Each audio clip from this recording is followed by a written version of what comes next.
Hi mga kaduling, isang magandang araw. Ngayon nga pala mga kaduling ay pupunta tayo sa bahay at ito po yung aming munting bahay.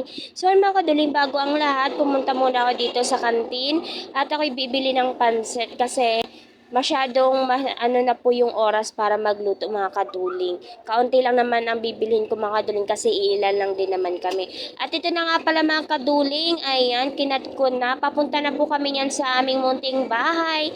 Ang bahay po ng mga kaduling ay hindi pa namin natitirhan. Ayan, na turnover na po yan sa amin from Lumina mga kaduling dito po sa Tanawan. So ngayon mga kaduling, bibisitahin lang natin dahil ilang buwan na rin tayo hindi nakakapunta.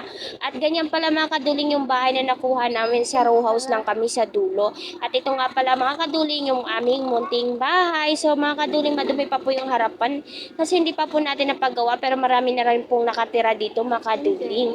So sana sa susunod na mga vlog natin mga kaduling, mapagawa na natin to. So mga kaduling, pasok lang tayo. Samahan nyo kami dito sa aming munting bahay. At yung mga kaduling, ang loob ng aming munting bahay, walang-wala pa talagang gamit.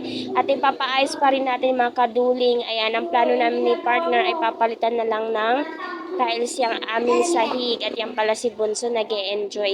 Tuwang-tuwa talaga yan si Bunso mga kaduling pag nandito kami. So ayun mga kaduling, ito na nga pala ang aming pakay dito. Ang mabisita syempre ang bahay at mag-share kami dito mag-ano ng bottle fight, o diba? Kasi malapit na rin mga kaduling ang birthday ko, kaya sabi ni kapatid, ayan, dito na lang daw kami pumunta, mag-bottle fight na lang, i-advance na lang. Ayan, kaya maraming salamat kapatid sa idea.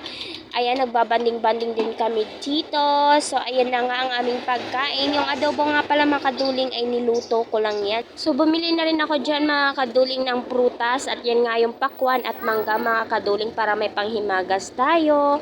So, ayun lang mga kaduling ang aking preparation dahil wala kami mga gamit dito. Ayan, kutsilyo lang po yung gamit ko dito mga kaduling na maliit.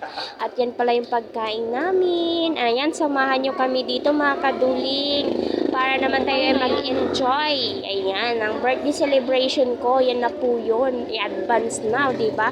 At yan mga kaduling, syempre dahil wala pa kaming tanghalian, anong oras na rin ito mga kaduling, alauna na. Wala pa kaming tanghalian, kaya naman tara samahan nyo kami mga kaduling. Ayan pala, may hotdog din kami. Sana mga kaduling, bye-bye!